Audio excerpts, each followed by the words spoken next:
বন্ধনে উপস্থিত অতিথি হিসাবে আমাদের শ্রদ্ধাভাজন মাহমিদা ম্যাডাম, গবেষক এবং শিক্ষক, অর্থনীতি বিভাগ, জাহাঙ্গীরনগর বিশ্ববিদ্যালয়।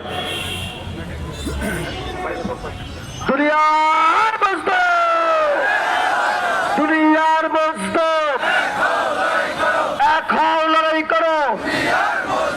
কেউ খাবে তো কেউ খাবে না, তা হবে না, তা হবে না। কাজ করি 30 দিন, বেতন কেন 22 দিন। ধন্যবাদ।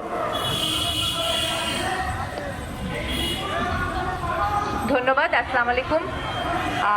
আমাকে এখানে ডেকেছেন, যতবার ডাকেন আমি সম্মানিত বোধ করি। আপনাদের আন্দোলনের পাশে থাকতে পেরে আমি খুবই আনন্দিত। তবে হ্যাঁ, প্রথমেই বলছি যে আমরা আসলে আপনাদের সাথে, বিশেষ করে আপনারা দৈনিক মজুরি ভিত্তিক সরকারি প্রতিষ্ঠানে যারা রয়েছেন, এর আগে আউটসোর্সিং কর্মচারীদেরও আন্দোলন দেখেছি। আপনারা যে আউটসোর্সিং প্রতিষ্ঠানের কর্মচারী এবং এর পরবর্তীতে মাস্টার রোল কর্মচারীদের সাথে যা হয়েছে, এটা কিন্তু আমরা আপনাদের আন্দোলনের মধ্যে দিয়ে জানতে পেরেছি।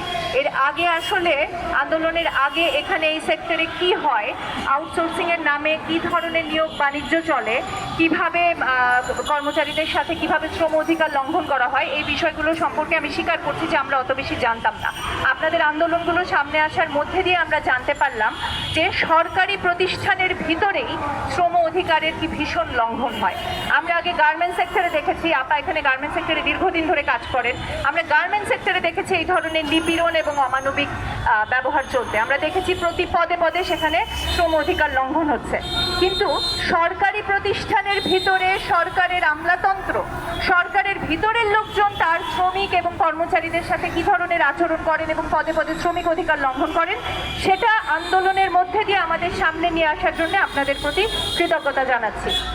আমরা যেটা জানলাম, আপনাদের কাছ থেকে জানতে পেরেছি যে আপনারা অনেকে এখানে মাস্টার রোলের কর্মচারী ছিলেন, কিন্তু আপনাদেরকে পরবর্তীতে 2025-এর যে নীতিমালা, সেই নীতিমালার মধ্যে দিয়ে দৈনিক ভিত্তিক শ্রমিকে ক্যাটাগরিতে নিয়ে আসা হয়েছে। তো এটা অত্যন্ত লজ্জার বিষয় এবং অত্যন্ত দুঃখের বিষয় যে সাধারণত কি হয়, একটা শ্রমিক যখন একটা প্রতিষ্ঠানে দীর্ঘদিন ধরে কাজ করে, 1 বছর 2 বছর 7 বছর 10 বছর, তার তো আসলে দিনে দিনে সে আরো বেনিফিট পাবে, তার চাকরিটা আরো বেশি স্থায়ী হবে।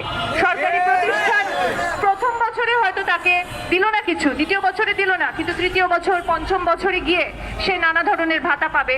শ্রম অধিকার তো তাই বলে যে একজন শ্রমিক যখন ধীরে ধীরে কাজ করতে করতে দক্ষ হয়ে উঠবেন, তার দক্ষতার সমপরিমাণ বেনিফিট তিনি প্রতিষ্ঠান থেকে পাবেন।